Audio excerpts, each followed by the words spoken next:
जय माता दी। आज मैं लेके आई हूँ आप सबके समक्ष एक सुंदर सी कहानी। आज पौराणिक कथा नहीं है, आज हमारे परिवेश की कथा है कि हमारे आसपास क्या हो रहा है, किस प्रकार लोगों का विचार है और किस प्रकार लोगों को फेस करना पड़ रहा है कि हमारा परिवार कैसा है, हमारे लोग कैसे हैं और हमारा विचार कैसा है। तो आज की कहानी इसी पर निर्भर है। तो ये मेरे समक्ष आई थी वार्तालाप, उसी को मैं सुना रही हूँ। तो सुनिए बड़े ध्यान से, बड़े रोचक प्रसंग है। मैं गई थी शादी में, अभी बहुत ही जल्दी की बात है। मैं शादी में गई थी। शादी में सब लोगों ने एंजॉय किया, आनंद लिया, गाजे बाजे देखे, दूल्हा दुल्हन देखे, सब कुछ देखने के उपरांत बारी आई नाश्ता करने की, भोजन करने की, चाय पीने की। तो इस प्रकार सभी लोगों ने अपना अपना आनंद लिया। कोई चाय पी रहा है, कोई कॉफ़ी पी रहा है, कोई भोजन कर रहा है। तो रात काफ़ी बीत चुकी थी। 11-12 बजे के अराउंड की बात है कि हम लोग भोजन करने बैठे। टेबल लगा हुआ था, भोजन करने बैठे। तो भोजन करने हम बैठे जिस मेज पर, उसी मेज के दूसरी ओर 2 लड़कियां नवविवाहिता आती हैं और दोनों नवविवाहिताएं आती हैं और बैठ जाती हैं आसपास। और दोनों सहेलियां थीं, बहुत दिन भर उनकी मुलाकात हुई थी। विवाह के उपरांत तो उन्होंने आपस में बात नहीं किया, आपस में उन लोगों का मिलना नहीं हुआ, क्योंकि जल्दी ही 1-2 साल की बात थी कि विवाह हुआ था। अब दोनों लड़कियां आपस में भोजन करने बैठती हैं, तो भोजन करने बैठती हैं तो बात करती हैं। तो मैं तो अकेली थी, मैं बैठी, मुझे तो बोलना ही नहीं था, क्योंकि मैं उस समूह में नहीं थी। वो दोनों लड़कियां अज्ञात थीं, मुझे कोई उनका परिचय नहीं था। मैं मात्र देख रही थी, उन लोगों को रीड कर रही थी कि कहाँ से आई हैं, क्या वार्तालाप कर रही हैं। मैं अपने भोजन में मशगूल थी, भोजन कर रही थी और भोजन करते करते उन लोगों की बात सुन रही थी। तो बात ये इस प्रकार शुरू हुई, तेरे ससुराल में क्या चल रहा है, तुम्हारे पति कैसे हैं, तुम्हारी सास कैसी हैं, तुम्हारी जेठानी कैसी हैं। कहने का तात्पर्य है कि सबके बारे में एक सहेली दूसरी सहेली से पूछती है। एक का नाम था सुनीता और एक का नाम था पिंकी। अब सुनीता पिंकी आपस में बातें कर रही थी। तो तू कह कर के नाम लेकर के बुला रही थी, तो मुझे पता चल गया। वैसे तो मुझे पता कैसे चलता, क्योंकि कोई परिचय वाली लड़कियां वो नहीं थी। अब एक लड़की दूसरी लड़की से कहती है कि हमारा परिवार तो बहुत ही बेकार मिल गया है मुझे, और मुझे कुछ मिला ही नहीं। मैं ससुराल में जाके बहुत परेशान हूँ, इतनी परेशान हूँ कि मैं क्या कहूँ। मेरे पिताजी ने दहेज भी दिया और कोई किसी काम का नहीं है। तो उसने पूछा कि क्या कुछ मिला नहीं तुझे? और उसने कहा मिला, बहुत कुछ मिला और कुछ नहीं मिला। उसका क्या मतलब है? कोई मेरे मन की नहीं चलता, कोई मुझे अधिक गहने नहीं मिले, अधिक क्या नहीं मिला। मतलब कहने का तात्पर्य है कि वो संतुष्ट नहीं थी, बहुत सारे उलाहने अपनी सहेली से दे रही थी कि मैं हर प्रकार से दुखी हूं, ऐसा वो बता रही थी। बहुत सारी बातें बताई उसने। लगभग आधे घंटे दोनों लोग बैठी रहीं और वो बात एक ही सहेली दूसरी सहेली से अपना कर रही थी, और वो दूसरी सहेली जो सुन रही थी उसने अपने बारे में अभी कुछ कहा नहीं। अब ये पूरा अपने पूरे परिवार की शिकायत लेकर बैठी हुई थी। देखिए बहनों बंधुओं, कभी भी अपने घर की शिकायत कहीं नहीं करना चाहिए।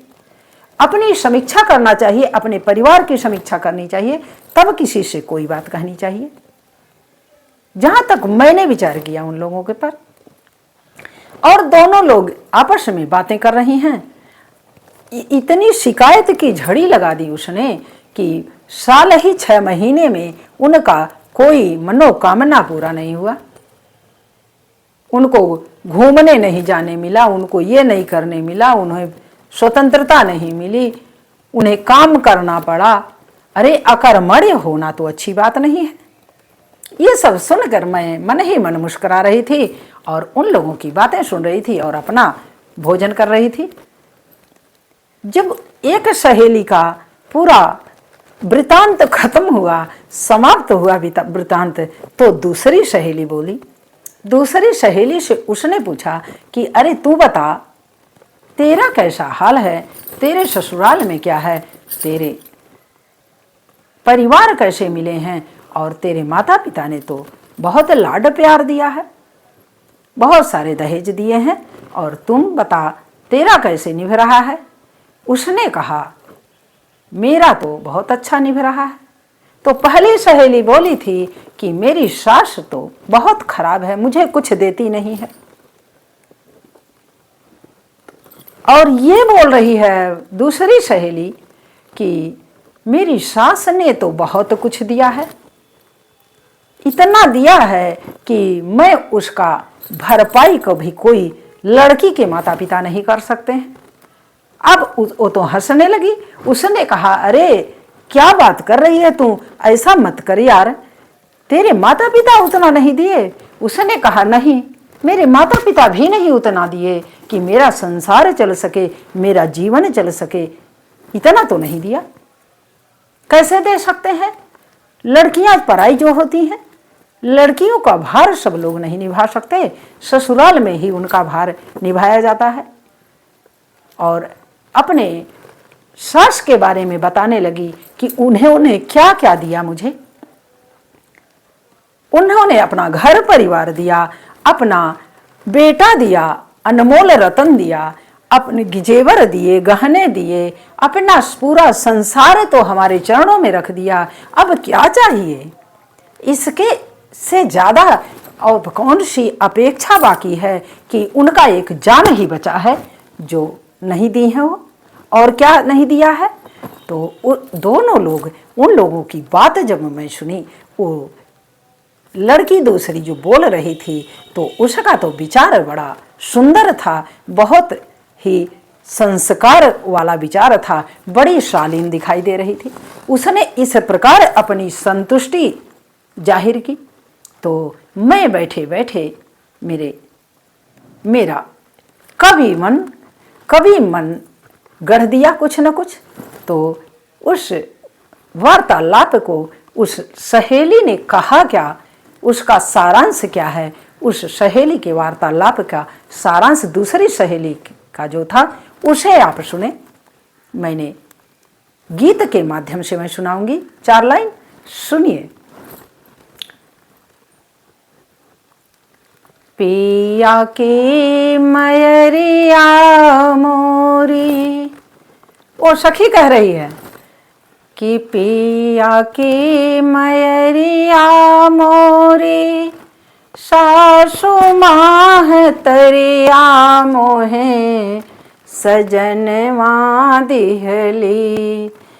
पिया के मयरिया मोरी, सासु माह तरिया मोहे सजनवा देहली। आपन हीरा और तनवा मोहे सजनवा दिहली। आपन हीरा और तनवा मोहे सजनवा दिहली। अपने वो हियरा के रतनवा मोहे सजनवा दिहली। चुनरी दिहली पियरी दिहली, दिहली गहनवा।